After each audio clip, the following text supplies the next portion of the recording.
Զրուցում ենք Համերաշխություն կուսակցության նախագահ Սարգիս Ավետիսյանի հետ։ Պարոն Ավետիսյան, Նիկոլ Փաշինյանը այսօր այսպես հրապարակել է նորոգման ճանապարհային քարտեզը, այդպես ներկայացրել է վեհափառ հայրապետին հեռացնելու դեպքում, թե ինչ պետք է անեն, որ եկեղեցին նորոգեն, այդպես շագերտների մեջ իհարկե։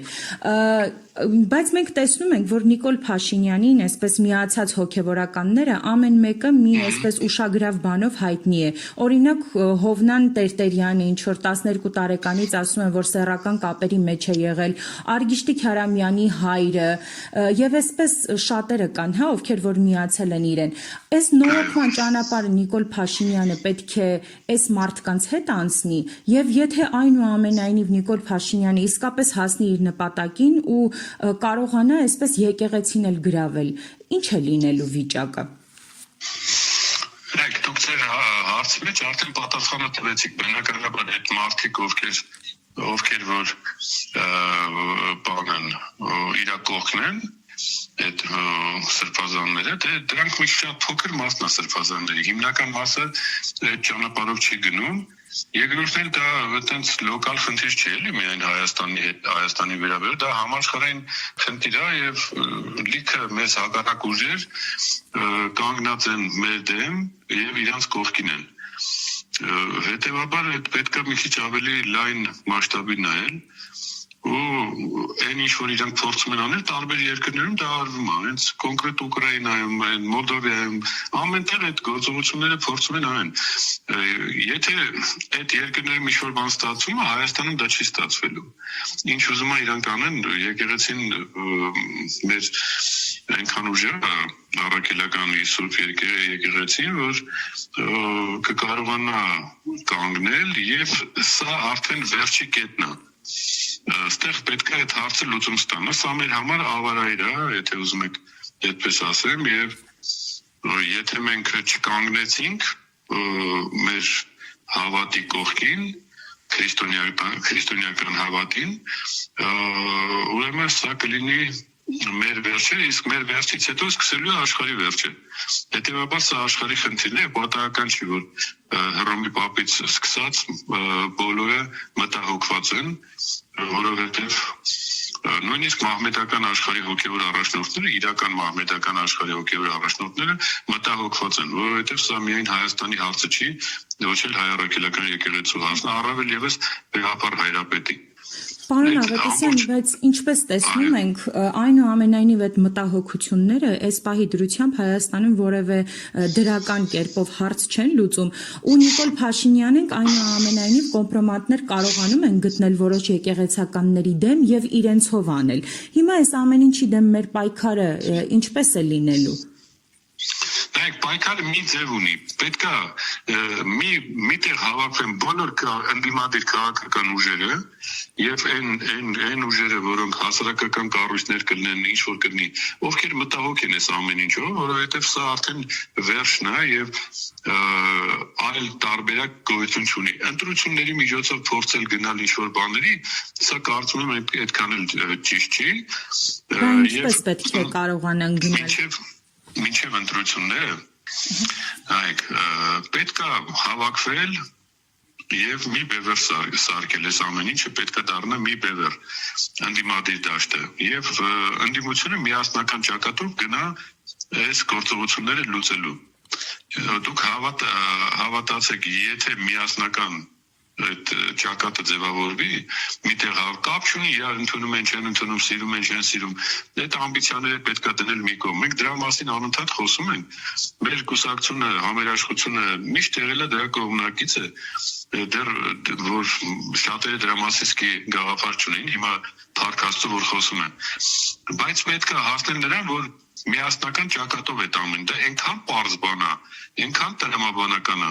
եւ բոլոր նրանք, ովքեր ամբիցիաները իրանց անձնական ավելի բարձր են դասում, դրանք ազգի պարակտորներ են եւ այդ մարդկանց հետ պետք չի հույսեր կապել։ Դրանք նույնն են, ոնց որ այսօրվա իշխանությունը։ Հետևաբար պետք է անել մի բան, ուրիշ բան չկա անելու։ Տնես չի, որ մի քանի ձև կա հարցերը լուծելու։ Հարցը մենակ մի ձև կա այսօր լուծելու։ Ձևը դա է։ Օրինակ վեհափառ հայրապետը հանդես չի եկել միասնական կոչով, որ բոլոր քաղաքական ուժերին կոչանի, որպեսզի հավաքվեն միտեղ ու հարցին լուծում տան։ Չեմ ասում կոչանի, որ իր կողքը կանգնեն, ասի կոչ եմ անում, որ քանի որ վեհապար հայրապետը ամենայն հայոց կաթողիկոսն է եւ ինքը կարա կոնդակով հանդես գա եւ կոչանի բոլորին հավաքվել հարցի լուծելուն, ոչ թե իր հարցը լուծելուն է, Հայաստանը այս վիճակից դուրս բերելու, իսկ Հայաստանի վիճակը եւ իր աթոռը ուղիղ կապված են իրար հետ։ Եթե մենք չկարողացանք Հայաստանը այս վիճակից դուրս անել, իր աթոռը չի կարա մնա, էլի, դες չի կարա լինի։ Պարոն Ավետիսյան, հաշվի առնելով Նիկոլ Փաշինյանենց վարքագիծը, ցինիզմը, այսօր էլ արդեն Միքայել Սրբազանի առողջական վատ վիճակի մասին էին խոսում, հնարավոր կլինի որևէ կերպ թեկուզ միասնականությամբ պայքար տանել Նիկոլ Փաշինյանենց այդ ցինիզմի դեմ։ Այո, իհարկե հնարավոր է։ Որովհետև գիտեք ինչ կա, երբ որ քաղաքական ուժերը առանցին են մասնակցում, ամեն մեկը ունի տարբեր ռեսուրսներ, մեկը շատ, մեկը քիչ, մեկը միջին չափի։ Երբ որ առանցին եք, այդ առանցին բոլորը իրար հետ ուժ չեն ներկայացնում։ Բայց երբ որ միասնական են, այդ բոլորի փոքր ռեսուրսները միասնենք իրար, կլինի շատ մեծ ռեսուրս։ Եվ հաստատ համոզված եղեք, որ այս իշխանությանը այլ բան չի մնա, քան հեռանալ իշխանությունից։ Սա հաշտում եք ինձ որպես քաղաքական մարդ, ես ձեզ ասում եմ ինչա պետք անել։ Եթե մարդիկ որ մտածում են ուրիշ ձևի կարան անեն, թող անեն։ Այդ գիտեք ոնց, ոնց որ գնաք բժիշկին հարցնեք ոնց պետք է հիվանդությունը բուժել, այդ մարդը բացատրի ոնց պետք է անել, ասեք չէ, մենք ուրիշ ձև գիտենք։ Դե ուրիշ ձև գիտեք, գնացեք բուժեք, մեկը այդ ձևը չի օգնում։ Ձեզ ասում են ինչ պետք է անել։ Եթե այդքան պամքի ուժ չունեք, որ չեք կարող քաղաքական ուժերով հավաքվեք, ուրեմն վերջացել է։ Ուրեմն դուք վերջացել եք։ Սա է իրականությունը։ Եվ եւս մեկ հարց, Փաշինյանի կողքը կանգնած բարձրաստիճան հոգևորականների մասով։ Իսկապես այսպես իրանք այս պահին Փաշինյանի կողքին կանգնելով կարողացան խուսափել որոշակի խնդիրներից եւ ավելի ազնիվ չէր լինի, եթե իրենք այսպես բարձրաձայնեին իրենց արած սխալների մասին, եթե այդպիսիք եղել են ու կանգնեին եկեղեցու կողքին, ինչ է լինելու իրենց հետ։ Նայեք, հաստատ ուրեմն իրանք որևէ լավ բանի չեն հասնելու, եթե նույնիսկ ինչ-որ բան լինի, ինչ-որ բան փոխվի, իրանք մնացին ժողովրդի մեջ, ժողովրդի հիշողության մեջ եւ այ ժողովրդի պատմության մեջ մնացին մարդիկ, որոնք դավաճանել են եկեղեցուն, վերջ։ Իրանց համար այդ արդեն այդ խարանը կա, ուրիշ բան իրանք չեն կարող անեն։ Բայց այդ տեսակ մարդկանց վաղ իշխանությունն էլ չի ընդունելու։ Այդ նույն իշխանությունը, որ հիմա իրանց օգտագործում է, հենց օգտագործեց վերջացրեց, իրանց շպրտելու է դուրս ընդեղից։ Իրանք թող դրանում մի գրան չկասկածեն։ Հետևաբար չարժեր գնալ դրան, բայց դե նույնիսկ եմ ասում, դա մեր շատ փոքր մասն է։ Այն մեծ հզոր կառույցի մի հատ փոքր մասն է։ Այս քանի տարի է դրա աշխատեցին, մի քանի հոգից տեղից ընդեղից գտել են։ Այդ մարդկանց ժողովուրդը լավ ճանաչում է իրանց բոլոր խնդիրներով հանդերձ։ Իրանց եթե ճանաչում են իրանց շուրջ եղած սկանդալներից։ Ուրիշ ոչ մի լավ բանով իրանց չեն հիշում։